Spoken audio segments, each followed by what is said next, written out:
Salut tout le monde, bienvenue à cette émission du Rapport Boivin, édition du 20 septembre, je ne me rappelais plus de mon nom, 20 septembre, donc jeudi. On enregistre vers les 1h30, fait que le débat là, de ce soir, vous n'entendrez parler la semaine prochaine ou en tout cas dans les médias pendant toute la semaine.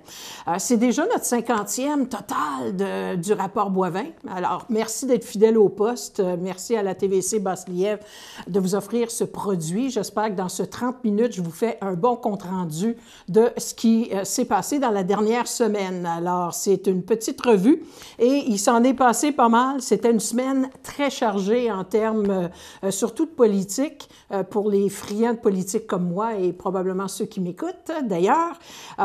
Si on regarde ce qui se passe au niveau du Québec, ça bouge.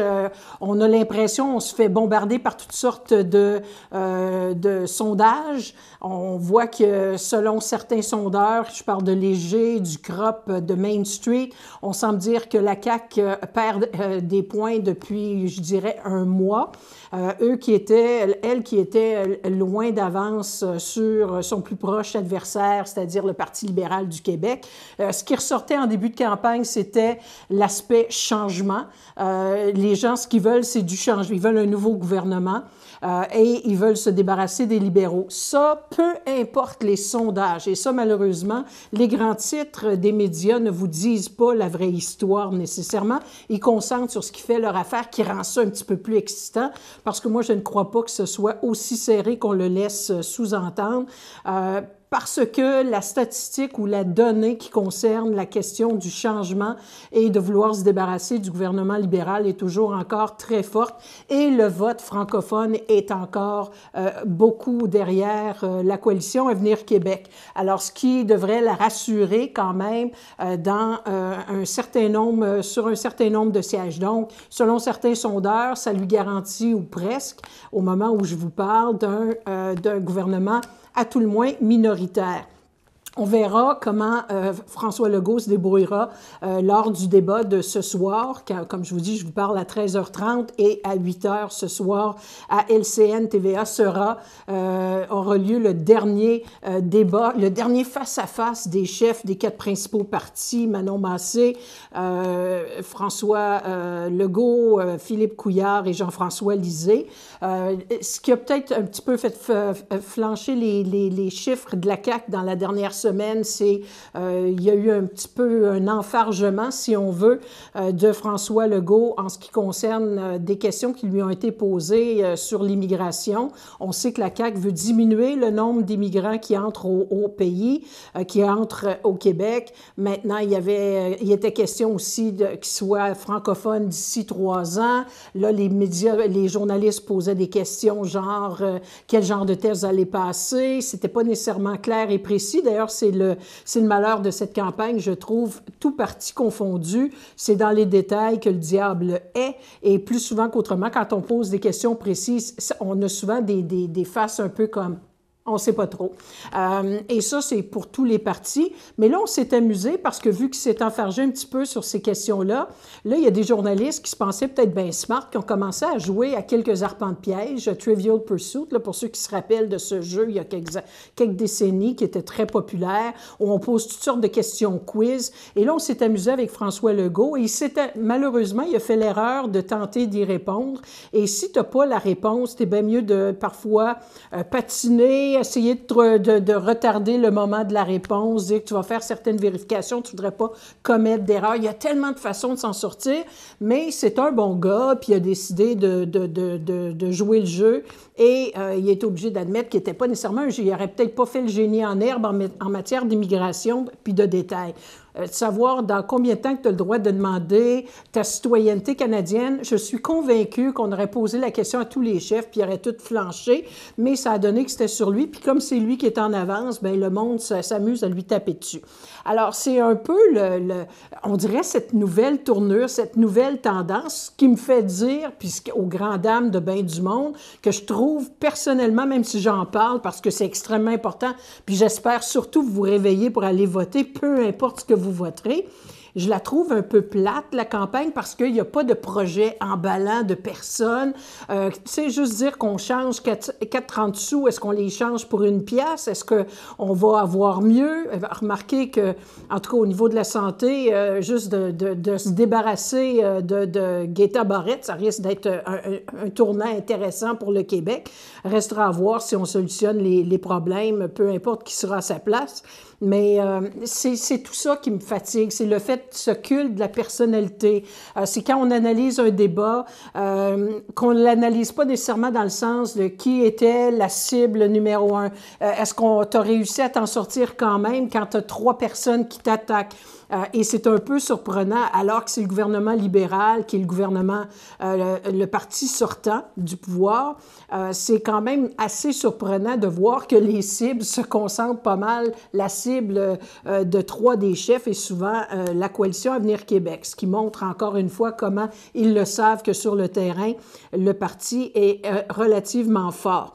Et d'ailleurs, quand on lit ces sondages-là, et je suis encore convaincue que les sondages ont un impact sur la façon que les gens vont voter. Ça a un aspect d'influence qui ne devrait pas, dans le fin fond, ça devrait être juste un portrait, mais après, c'est pas tellement les firmes de sondage que je pointe du doigt, autant que parfois les médias, tous médias confondus en passant, qui s'amusent après ça à ne sortir que la donnée qui fait leur affaire ou qui fait la nouvelle intéressante. Alors, de savoir que sur les intentions de vote, mais sans trop mettre d'emphase sur le nombre d'indécis, le nombre de personnes qui n'ont pas répondu, et sans compter les gens qui ne font pas partie de l'échantillonnage parce que ces gens-là ne répondent. Combien d'appels est-ce que les sondeurs ont été obligés de faire pour avoir l'échantillon, l'échantillonnage qu'ils vont utiliser pour leur sondage? C'est assez édifiant. Quels moyens on a utilisés, etc. Alors, ça sert, ça crée de la nouvelle et souvent pour des gens qui ne portent pas une attention, puis vous faites peut-être partie de ces gens-là, vous autres qui m'écoutez, vous portez une attention plus ou moins distraite, vous ne regarderez pas nécessairement les débats parce que ça peut être assez, j'avoue, assez non seulement aride, non seulement plate, mais cacophonique. Et moi, quand tout le monde se parle un par-dessus l'autre, j'ai une tendance à décrocher et j'ai une tendance à fermer le son, à tout le moins, parce que je me fais un point d'honneur de regarder les débats quand même, et je dis bien regarder. Et après ça, je m'amuse à strictement observer le non-verbal. Est-ce que la personne a de l'air enragée? As-tu l'air fendante? Entre autres, il y a eu un débat en anglais. En passant, là, des débats en anglais, moi, je trouve que c'est du voyeurisme. Quand au Québec, c'est une province dont la langue officielle est le français, je trouve que ça fait dur, pas à peu près. Puis c'est une forme de voyeurisme parce que on regarde plus comment ils se débrouillent, quelles niaiseries ils disent. Et je trouve que c'est pas plus édifiant qu'il faut. Puis je comprends que la communauté anglophone a le droit de savoir ce que ces chefs-là ont comme plan vis-à-vis eux autres. Mais en même temps, tu n'es pas obligé de faire ça à travers un débat télévisé à l'échelle de la province et même du Canada au grand complet, comme c'était le cas cette fois-là. En tout cas, ça va être à suivre. Un autre débat ce soir que je vais regarder attentivement. Et n'oubliez pas, tout le monde en parle ce dimanche, alors que les chefs vont aller faire une visite. Et c'est souvent là, on se rappellera de Jack Layton, que ça passe ou ça casse. Ça avait passé pour Jack Layton. Est-ce qu'un des chefs va ressortir du lot comme étant sympathique? On le verra bien. Alors, c'est quand même un dernier droit. Il reste la semaine prochaine. Quand je vais vous parler la semaine prochaine, la campagne va être presque terminée. On va être à l'heure des bilans et du vote. Vote par anticipation en fin de semaine. Alors, encore plus pourquoi le débat de ce soir est important. Il y a eu le directeur général des élections du Québec qui a envoyé une lettre à Équiterre. Ça m'inquiète, je vous avoue, profondément. Parce qu'il y a une nuance, à mon point de vue, de prendre une publicité alors que tu n'es pas un des partis impliqués dans une campagne électorale pour essayer d'influencer les gens de voter d'un côté ou d'un autre, ce que on n'a absolument pas le droit de faire. C'est une chose d'essayer de dénigrer un parti politique à travers des commentaires, etc., mais de prendre une pub, non, ça se fait pas. Mais depuis des lunes, moi je le sais, j'en ai fait 5 campagnes électorales, on se fait presque harcelé par différents groupes et des dizaines de groupes. Moi, j'avais des gens qui n'étaient attachés qu'à faire ça, répondre aux différentes demandes de ces groupes-là pour avoir nos positions sur certains enjeux. Évidemment, Équiterre, qui est dans l'environnement, a fait la même chose au nom d'un regroupement de groupes environnementalistes. Ils ont eu les réponses des différents partis, pas nécessairement toujours les réponses qu'ils voulaient. Ils les ont arrangées, ils ont mis ça sur leur site Facebook. Et le directeur général des élections du Québec leur a dit « Retirez ça, sinon vous risquez des amendes assez salées. Ça peut aller dans les dizaines de milliers de dollars. » J'ai une petite crainte que la ligne est tellement mince entre ce qui est permis, pas permis. Est-ce qu'on va se servir de cette loi-là, de la loi électorale, pour enlever le droit des organismes, surtout communautaires, d'exprimer leurs préoccupations, leurs demandes vis-à-vis des partis et de faire savoir à la population quelle est la position excusez-moi, des partis sur les enjeux qui les intéressent. Alors, je trouve que c'est un dangereux presque précédent. La FTQ avait déjà été accrochée avec une histoire semblable où il avait encouragé les gens à ne pas voter pour l'ADQ à l'époque. Et ça, c'était clairement une contravention, là. On n'a pas le droit de dire vote pour un tel ou vote pas pour un tel, puis d'acheter quelque chose, une pub ou peu importe, de dépenser de l'argent pour faire valoir ce point-là. Et selon Équiterre, il n'y a rien dans leur texte qui dit qu'on encourage les gens à voter pour un groupe plutôt qu'un autre. Il y a eu Manon Massé qui a passé pour la première fois la Québec solidaire. On a demandé au niveau de la communauté d'affaires à Montréal de rencontrer la porte-parole de Québec solidaire. Ça a dû être quelque chose, en tout cas, moi, je la trouve rafraîchissante. Je ne suis pas Québec solidaire, je vous le dis tout de suite, pour des raisons d'idéologie constitutionnelle, mais j'aime beaucoup la campagne qu'ils mènent et je suis capable d'admettre qu'ils ont souvent des bonnes idées. Et au moins, eux autres essayent d'arriver avec des projets emballants, peut-être un peu chers par contre, là, mais ça reste à analyser tout ça, mais de se retrouver le parti le plus à gauche, qui risque de faire un petit peu mal aux gens plus fortunés, puis les compagnies, etc., d'aller devant eux et ne pas changer une virgule de leur perception, de leur vision. Bravo, c'est pas tous les partis politiques qui auraient fait la même chose. Manon Massé, qu'elle soit devant la communauté d'affaires, qu'elle soit devant la télé, qu'elle soit devant le groupe communautaire qu'on voudra, va toujours être Manon Massé et c'est très bien pour ça.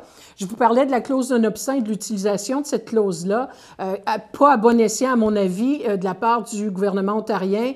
Bien, la Cour d'appel, cette semaine, en Ontario, a renversé... Bien, elle n'a pas renversé la décision de la Cour supérieure, mais elle a dit que la Cour supérieure, qui refusait de réduire la taille de la ville de Toronto, elle avait fait un peu dans la créativité, avait fait l'objet de flou artistique un peu. Alors, ils ont suspendu l'effet de cette décision-là, ce qui permet à Ford de faire ce qu'il voulait faire, c'est-à-dire de réduire la taille de Toronto. Et c'est comme ça que les élections du 22 octobre auront lieu, donc plus de clause de non-obstant. Une pause, puis on revient.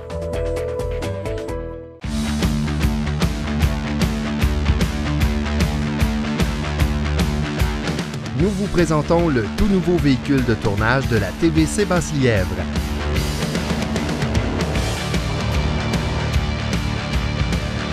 Grâce à celui-ci, nous serons partout dans la région pour couvrir les événements d'ici. TVC Basse-Lièvre, propulsé par Desjardins, Caisse du Cœur des Vallées.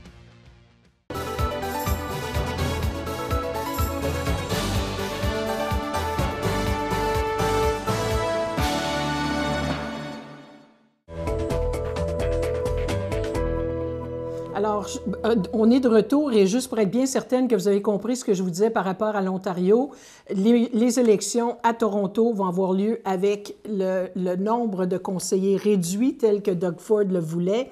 Et Doug Ford n'aura pas eu à utiliser sa clause non-obstant qui est à l'intérieur de la Constitution, de la Charte des droits elle-même. Alors, ça règle cet aspect-là du problème. La Cour d'appel a clairement dit que la décision pratiquement là, du juge de la Cour supérieure Pas qu'elle était farfelue, ils ont été trop polis, ils ont parlé en termes de très créatifs comme concept là, utilisé pour empêcher le gouvernement ontarien de faire ce que finalement les provinces ont le droit de faire avec les municipalités et les villes. Est-ce que c'est la bonne chose en 2018 d'agir comme ça? Est-ce qu'on ne devrait pas réouvrir la Constitution? Ça, c'est un autre débat que ça ne me tente pas d'entrer dedans aujourd'hui. On pourra l'avoir un autre jour. À la ville de Gatineau, parce que ça continue, il me semble que ça fait longtemps qu'on n'a pas trop parlé de la ville de Gatineau. Il y a eu le bilan de l'administration municipale pour l'année 2017. On a presque fini 2018, fait que j'ai un moment donné, je regardais puis je disais, voyons, c'est fait ça depuis un certain temps. En tout cas, l'administration dit ça va bien, les choses roulent rondement, le centre Guertin ou le complexe des Quatre Glaces, ça va de l'avant, la vie est belle. Il y avait la question du pot et ça a amené le yab aux vaches, je vais vous dire, ça a fait tellement réagir les gens.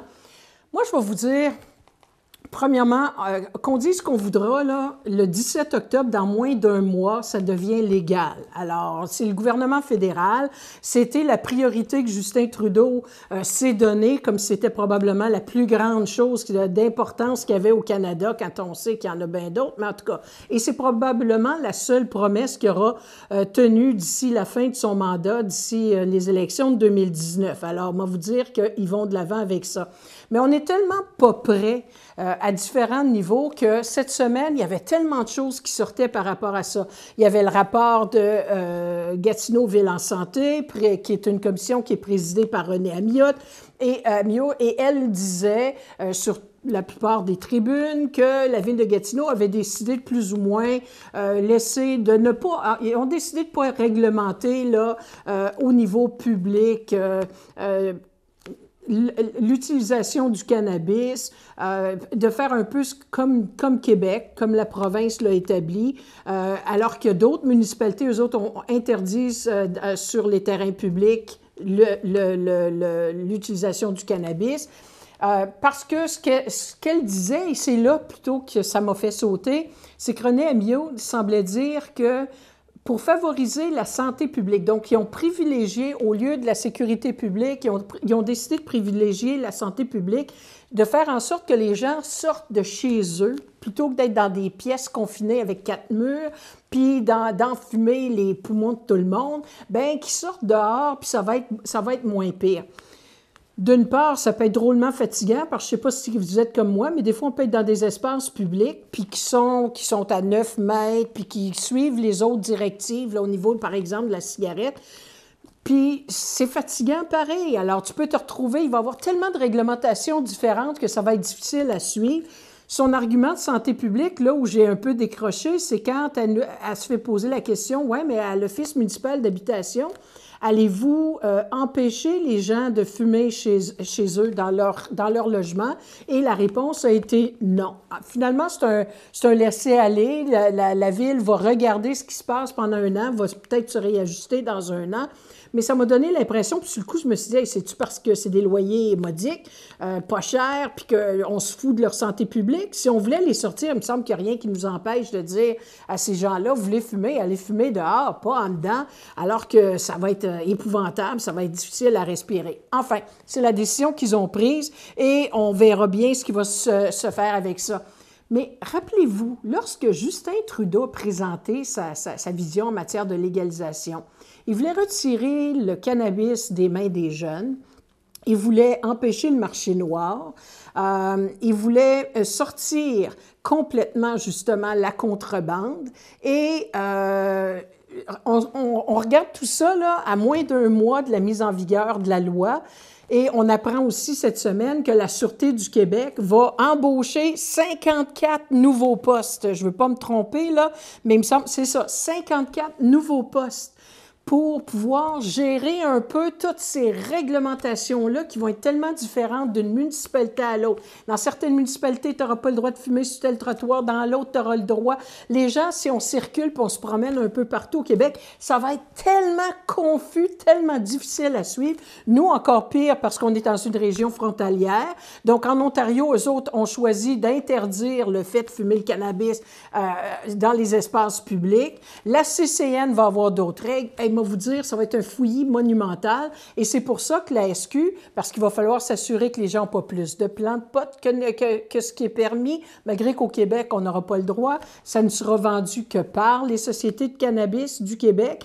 Il y a bien des choses qui auraient pu être réglées si Québec avait permis aux gens de faire pousser le nombre de plants permis par la loi fédérale. Il y aura les contestations judiciaires à savoir est-ce que les provinces ont le droit de différer de ce que le fédéral permet, un fouillis monumental et le marché noir, on ne l'empêchera pas non plus parce qu'il y avait des gens qui témoignaient sur les ondes de différents médias que leurs vendeurs étaient bien moins chers que ce que la Société québécoise du cannabis était pour être. En tout cas, mais ceci étant, les compagnies de pot, de cannabis, sont en train de faire une fortune. Leur valeur sur les marchés explose exponentiellement. Il y avait la rentrée parlementaire à Ottawa. Et je peux vous dire, s'il y en a un qui avait dû avoir tellement hâte d'arriver, c'était Maxime Bernier. Il a formé son nouveau parti, le Parti populaire du Canada. Il faut être un petit peu arrogant, mon Maxime. Mais mettons que lundi, il était tout sauf populaire. En fait, il n'y a personne qui a vraiment parlé de lui. Pour la simple et bonne raison que coup de théâtre incroyable, ça a fait réagir tous les médias. Une députée libérale qui s'appelle Léona Alleslev, une députée dans le coin de Richmond, en Ontario. C'est vraiment le nerf de la guerre là, dans le coin de Toronto qui a décidé de traverser la Chambre et de s'en aller du côté des conservateurs. Évidemment, les premiers jours, personne ne l'avait vu venir, celle-là. Évidemment que Andrew Scheer, le chef conservateur, était tout sourire parce que c'était in your face, mon ami Justin. Ça a pris par surprise toutes les banquettes libérales. Là, bien évidemment, on est en train de sortir de leur côté là, pour transmettre à peu près à tous les médias toutes les bonnes choses qu'elle avait dit du gouvernement libéral, donc qui démontre un certain pourquoi tu fais ça, madame? C'est-tu de l'opportunisme? Moi, je viens de l'école de Jack Layton, puis Jack Layton disait toujours, si tu veux changer de parti, va te faire élire sous cette bannière-là. Vous vous rappellerez, moi, je l'ai fait. Je suis partie du Parti libéral, j'avais été élue et je me suis fait élire comme néo-démocrate. Jamais. On avait eu Maria Mourani qui avait décidé de laisser le Bloc pour s'en venir au NPD et elle a dû siéger comme indépendante parce qu'on n'acceptait pas dans notre caucus des gens comme ça qui traversent la Chambre pour changer de parti. Tu as été élu sur une bannière par respect pour tes électeurs.